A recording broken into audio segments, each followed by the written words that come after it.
your car is ruining your life. And it's no hate to this person, because there are so many of you who are watching this who are like, oh my God, I would never get a car loan at a 32% interest rate. But you are still buying cars and driving cars that are more expensive than they need to be. And they are literally ruining your life. And this is something I am seeing happening over and over and over again right now. Like, the average payment on a new car is $708 a month, and y'all are paying this for like 78 months. This means you are locking in to this payment for 7 years. And the problem is, you get these really, really big car payments. Like, this is one of my students currently, and she has this big car payment. And at the time, she thought it was okay because she was like, just got out of school and she was single and she was making good money, right? And she's like, oh, well, I have extra disposable income. Like, technically on paper, yeah, I can afford this $1,000 a month, $1,100 a month car payment. But like, then she got married and she had a baby, and she's like, holy shit, this is preventing me from being able to do the things that I want to do with my money, to like buy a house and start investing for my future, because my car payment is so fucking high.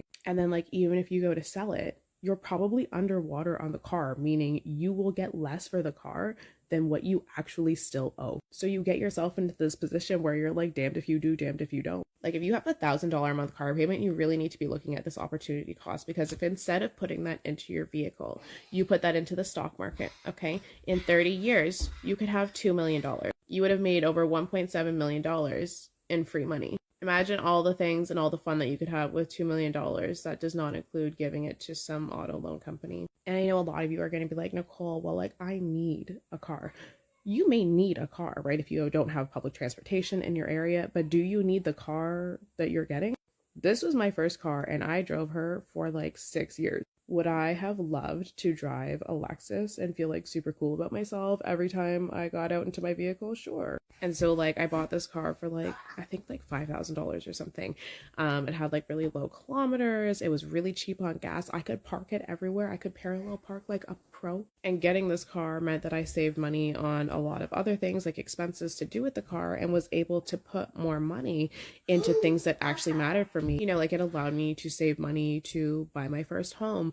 It allowed me to save money to start investing, right? It allowed me to save money so that I could actually pay for my wedding in cash instead of going into debt for it. Like, this car, this gave me the capability to put money in other places in my life that were really important to me, that actually propelled me towards success instead of holding me back. So a lot of you are thinking, yeah, I'm buying this car because it's going to like change my life. It's going to make me happier.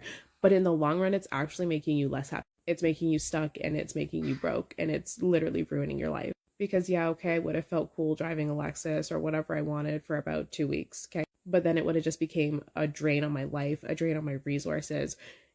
And it would have prevented me from doing everything I ever wanted. And like, I have a $5 million net worth at this point, and I still drive a Kia. Will I get a more expensive car one day? Sure, when my investments can pay for it and I have to pay for none of it out of my own pocket, because it just feels like such a waste to me.